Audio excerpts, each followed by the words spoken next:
சேவைகளையும் நாங்கள் தொடர்ந்து செய்வோம் என்று உறுதிமொழி எடுத்துக்கொண்டு வந்துள்ளேன். இப்போ நீங்கள் ஏதாவது கேள்வி கேட்கறனா கேட்கலாம். நேற்று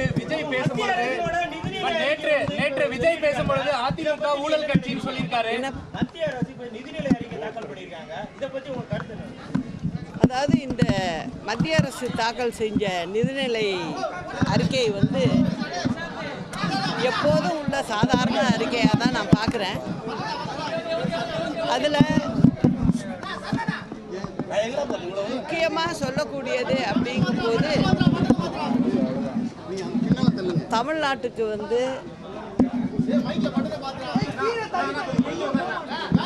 எதுவும் பெருசாக ஒன்றும் தனியாக ஒன்றும் சொல்லலை. பொதுவாக அவங்க சொல்லியிருக்கிறது பெண்களுக்கு, அதாவது பணிபுரியும் பெண்களுக்கான தங்கும் விடுதிகள் நாடு முழுவதும் செய்யப்படும்னு சொல்லியிருக்காங்க. அது ஏற்கனவே நம்ம தமிழ்நாட்டை பொறுத்த வரைக்கும் 2013 ஆண்டு அம்மாவுடைய ஆட்சியில் வேலை செய்யும் பெண்களுக்காக அதிக இடங்களில் தங்கும் விடுதிகள் அம்மா ஏற்கனவே செஞ்சுருக்காங்க. 2013 23,83,00,000 செலவில் நிறைய இடங்களில் அம்மா செஞ்சிருந்த திட்டம்தான் இது. ஆனால் இப்போது மத்திய அரசு இதை சொல்லியிருக்கு, நாடு முழுவதும், அதாவது இந்தியா முழுவதும் இந்த பணியை நாங்கள் செய்வோம்னு சொல்லியிருக்காங்க. அது வரவேற்கத்தக்கது தான். அதே போல் பாருங்கள், அம்மா கொண்டு வந்த திட்டங்கள் 2-3 அதில் வருது. அதாவது மாடு, ஆடு, கோழி இதுக்கெல்லாம் மானியத்தோடு கடன் உதவி எல்லாம் கொடுக்கப்படும் அப்படின்னு சொல்லியிருக்காங்க. அதுவும் வரவேற்கத்தக்கது தான். இது ஏற்கனவே நம்ம தமிழ்நாட்டில் பின்தங்கிய மாவட்டங்கள் எல்லாம் அம்மா செஞ்ச திட்டம் தான் இது. அதே போல் சென்னை, ஹைதராபாத், சென்னை, பெங்களூர், அதாவது ரயில்வே திட்டம் அறிவிச்சிருக்காங்க. அது வரவேற்கக்கூடியது. மற்றபடி ஊதியம் வாங்கும் ஊழியர்களுக்கான வரி விகிதாச்சாரத்தில் எந்தவித மாற்றமும் இல்லைங்கிறது ஒரு பெரிய ஏமாற்றம் அளிக்குது. அதுதான் அதில் முக்கியமாக சொல்லக்கூடியது. இப்போ நீங்கள் உறுதிமொழி ஏற்றீங்க. அந்த உறுதிமொழியில் உங்கள் தலைமையில் ரோகிகளுக்கும் எதிரிகளுக்கும் நாங்கள் பாடம் கற்பிப்போம், உங்கள் தலைமையில் தேர்தலை சந்திக்க இருக்குது அப்படின்ற ஒரு தகவல் இதில் இடம்பெற்றிருக்கு. ஆமாம், உண்மைதான், உண்மைதான். அது மக்கள் கருத்துக்கே நான் விட்டுறேன். மக்களுக்கு நல்லாவே தெரியும், அது தமிழ்நாட்டு மக்களுக்கு தெரியும், அவங்க பார்த்துக்குவாங்க. அதை நான் விவரித்து சொல்லணுங்கிற அவசியம் இல்லை. ஏன்னா நம்ம தமிழ்நாட்டு மக்கள் ரொம்ப புத்திசாலியான மக்கள். அதிமுக அமமுக கூட்டணி ஒன்றா சேர்ந்திருக்காங்க, இதை எப்படி பார்க்குறீங்க?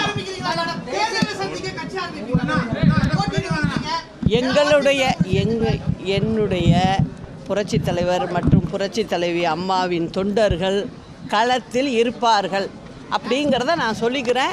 எப்படி என்னங்கிறத நீங்கள் விரைவில் தெரிஞ்சுக்கணும்.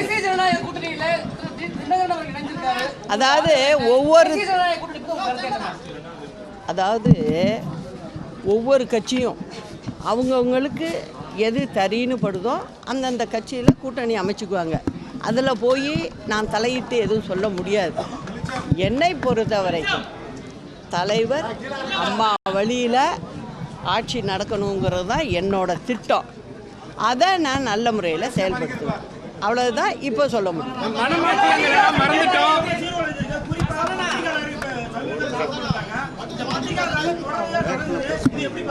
அதாவது பத்திரிகையாளர்களை மட்டும் இல்லை, மக்களும் தாக்கப்படுறாங்க. அதுதான் உண்மை. இந்த திமுக ஆட்சியில் ஒன்று சொல்லிக்கிறேன்.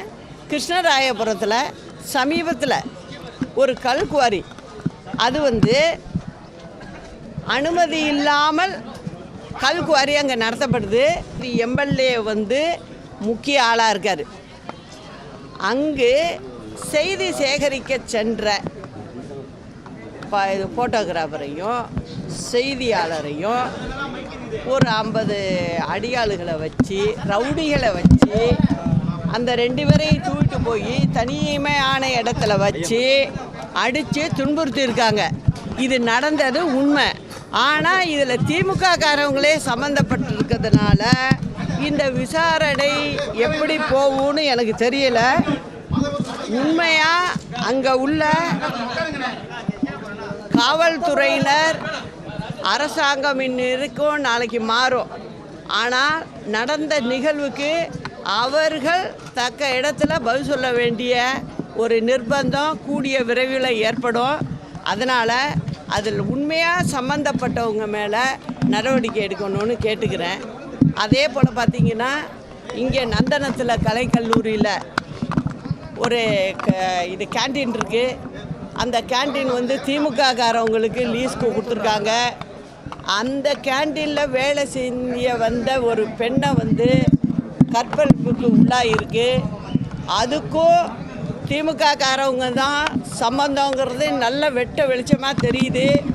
அதுக்கும் தகுந்த நடவடிக்கை எடுக்கணும். சும்மா பூசி முழுவுனீங்கன்னா இது வந்து அடுத்து வரப்போகிற அரசாங்கம் உங்களை சும்மா விடாது. இது மட்டும் இல்லை, தமிழ்நாட்டில் எல்லா இடத்துலையும் லா அண்ட் ஆர்டர் ரொம்ப மோசமாக இருக்குது. இதுக்கு திமுககாரவங்க பதில் சொல்லி ஆகணும். அதே போல் இன்னொன்னையும் சொல்லிக்கிறேன். கிட்டத்தட்ட 5 முறை முதலமைச்சர் வந்து வெளிநாடு சுற்றுப்பயணம் பண்ணியிருக்காரு. 7 கண்ட்ரிகளுக்கு போயிருக்காரு, 7 நாடுகளுக்கு போயிருக்காரு. போய் என்னாச்சு, நீங்கள் வந்து கம்பெனிகள் உருவாச்சா? அப்போ என்ன சொன்னார், 33 லட்சம் பேருக்கு உடனடியாக வேலை கிடைக்கும்னாரு. வந்து 5வது வருஷம் தேர்தலையும் சந்திக்க போகிறோம். எங்கே மாவட்ட வாரியாக சொல்லுங்கள், எவ்வளோ லட்சம் பேருக்கு நீங்கள் வேலை வாங்கி கொடுத்துருக்கேங்கிறத கொஞ்சம் வெளிப்படுத்துனீங்கன்னா நல்லா இருக்குங்கிறதையும் நான் மக்கள் சார்பாக கேட்டுக்கிறேன். தலைவர் அஇஅதிமுகவை ஊழல் கட்சி என்றும் ரொம்ப கடுமையாக விமர்சிச்சிருக்காரு. உங்கள் கருத்து என்ன? தம்பி, நான் ஒன்று சொல்கிறேன் உங்களுக்கு. அதாவது ஒவ்வொருத்தங்களுக்கும் ஒரு எண்ணம் இருக்கும். ஒன்று சொல்கிறேன், அம்மா இருந்தபோது எப்படி இந்த அரசாங்கம் இருந்துச்சு நான் சொல்லணுன்னு அவசியம் இல்லை. ஒவ்வொரு வீட்லேயும் ஒவ்வொரு குடும்பத்தாரையும் நீங்கள் போய் கேளுங்க, மனசில் தொட்டு கேளுங்க, அங்கே அப்போ ஆட்சி எப்படி இருந்ததுன்னு சொல்லியிருப்பாங்க. அதனால் நீங்கள் வந்து அதனால தான் நான் திரும்ப சொல்கிறேன், அம்மா ஆட்சின்னு சொல்கிறதுக்கு காரணமே அதான். நான் இப்பயும் சொல்கிறேன், அம்மா வழியில், புரட்சி தலைவர் வழியில் மக்களாட்சியை கொண்டு வர்றதுக்கு என்னால் நான் 39 வருஷ அனுபவத்தில் என்னால் என்ன செய்யணுமோ அதை செய்வேன். இந்த திமுக அரசாங்கத்தை விரட்டி அடிப்போங்கிறதையும் சொல்லுவேன்.